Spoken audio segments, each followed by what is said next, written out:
Good morning, everybody. Welcome to Woodlawn and Pope-Leighey House's series, Makers and Creators at Woodlawn. Today, I am absolutely delighted to have friend and maker Catherine Hicks, who's coming to you all the way from Marble Falls, Texas. I am delighted to be with you today. I wish it could be in person, but this is the next thing. But I really want to start by sort of acknowledging the fact that you're self-taught, and you also you came to this in a big way later in your life, although I suspect you've been an artist for the entire part. But I think you came at it really from a completely different medium, which you still continue, but needlework wasn't necessarily your first choice of medium. So talk a little bit about kind of how it happened, because it's really fascinating story. Well, thank you.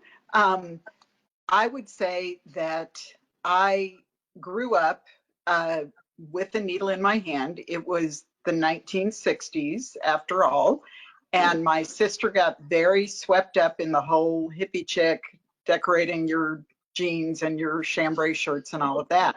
And so she's the one who really taught me how to embroider, because that was something that she wanted to do. And so we embroidered clothes, and we had a lot of fun doing that until that fad kind of went the way of all good things. And I really did not pick up a needle after that. I would occasionally do some needlepoint where I made cushions, but I usually did everything from a kit because I was completely overwhelmed at the prospect of how would you do something where you made the whole thing up yourself. So I was very unconfident in what I was doing. And so after my youngest graduated from high school, I just woke up one morning and I said, I'm going to be an artist. And I started a blog where I taught myself how to paint, thanks to Vincent van Gogh. And I just got the Van Gogh biography, and I followed the Van Gogh biography, and I imagined that Vincent was sitting in the room with me and teaching me how to paint. And so I spent a year with Vincent, and that was really fun. And then I kind of was trying to figure out what I wanted to do, because I had set the blog as a specific, this is a 1-year deal. When that year was up, I kind of had to figure out what is next. And so I decided that I wanted to keep on painting, and I really became very interested in art history. I wanted to keep on learning about art history. And I took some community college courses, and anybody who wants to learn more, that is a superb place to go and learn about art, because generally the classes are not incredibly packed, at least at Austin Community College, which is where I went. So I was doing a lot of painting, and I thought I really need to be a painter, because painting was the highest form of art. And that just seemed to me like that is what I had been taught, that you were not a successful artist unless you were a successful painter. And I thought a lot about that while I was taking courses. I was taking life drawing and design and general drawing draftsmanship courses. And I was thinking a lot about what is an artist and trying to figure that out for myself. And it was in my life drawing class that I had a problem with pastels, could not make the pastels work. They were horrible. And in fact, I have since given away every pastel in my studio. I will not have them in my presence. But I was assigned to do a pastel portrait and did not work. And I picked up a needle and some old needlepoint wool, and I did a self-portrait with that.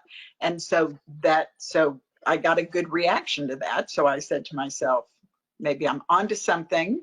And since then, I've done quite a bit of kind of soul searching about painting versus other forms of art. I've kind of dabbled still in painting. In fact, I've got an abstract painting I did behind Yeah, great. me. See that, which was just really fun to do.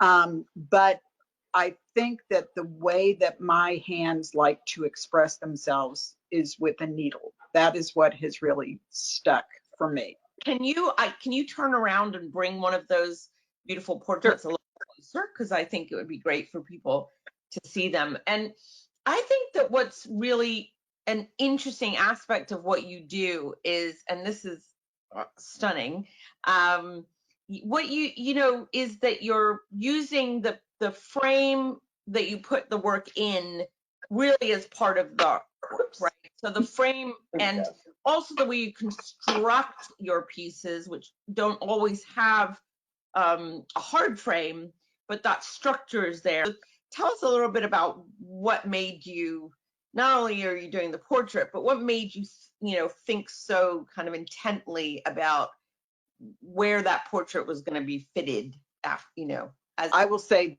that I don't try. It's just kind of the way my brain works is to be a planner. And when I'm planning the whole thing really from soup to nuts all the way in my mind. And I have one of those minds where I can turn the cube in my mind, which I assumed everybody could turn the cube in their mind. But being married to my husband, I found out that he can't turn the cube. As I think about it, it's kind of like when you're watching the home and garden TV shows and they show you the computer rendering and it's all kind of put together and it's not exactly how it comes out, but it's pretty darn close. I kind of go through that process in my mind when I'm making a specific piece. But in really thinking about your question, I would say that I have two approaches. One is this very planned, plotted, twisting it in my mind, working out every last detail, which I typically do during my yoga shavasana.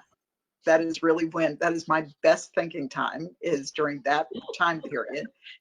But so I have that one aspect where I'm really planning it all out and I can see the whole finished thing. And generally I am not too surprised by the way that it comes out. But the other side is that I have a great sense of experimentation.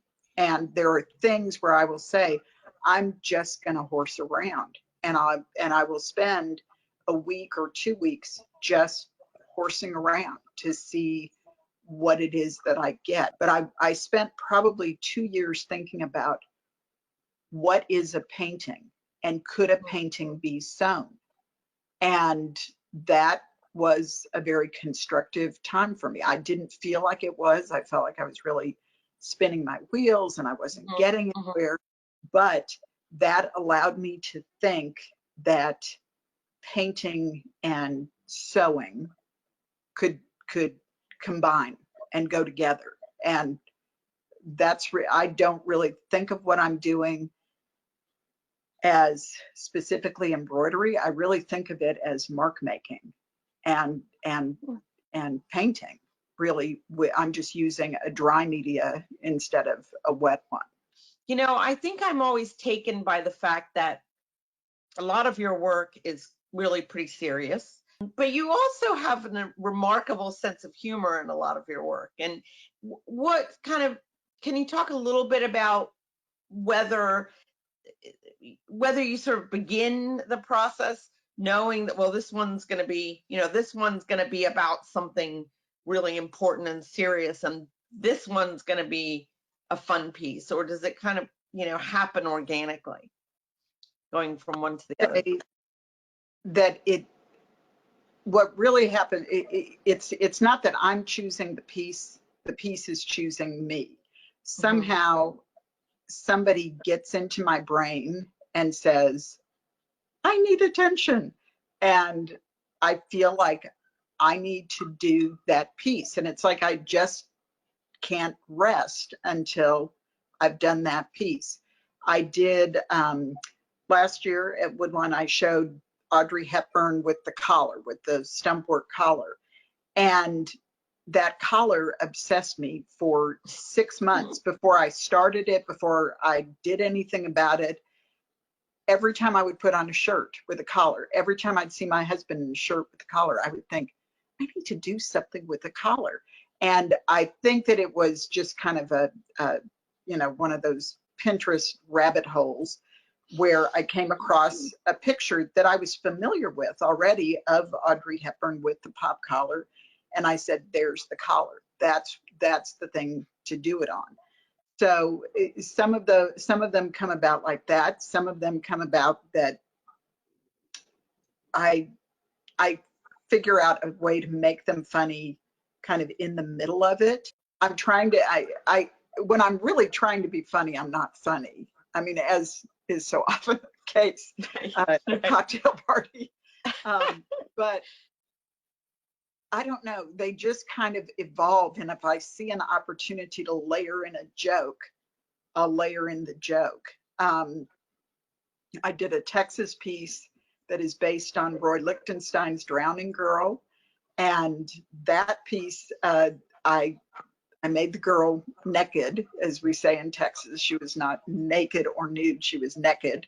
And when I had her, she was drowning and she has a little speech bubble. And in the original, she is saying something like, you know, I'd rather die than ask Brad for help or something. And I can't remember if that is exactly what she says.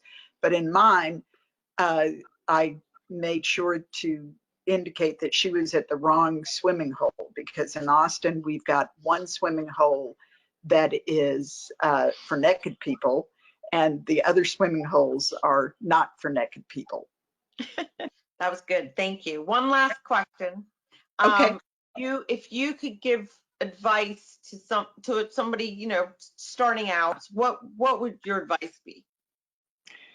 I would say that what helped me tremendously was, first of all, committing myself in a way to that blog now so many years ago, but where I publicly committed myself. And I said to people, this is what I'm doing.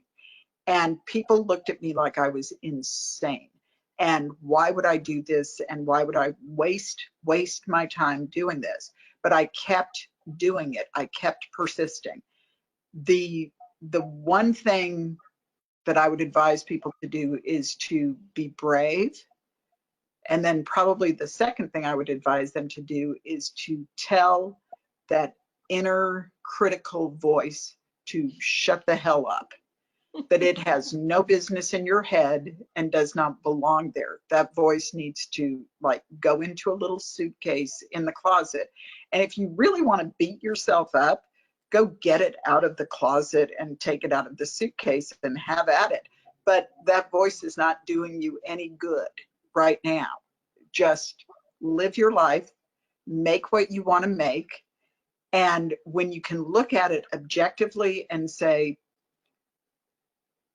a few positive things about it, and then you can say a few negative things about it, but try to keep those very balanced, where you're just really constructively saying, how could I improve?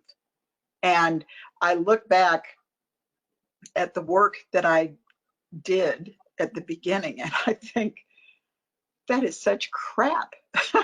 And when I did it, I thought it is the greatest thing in the world.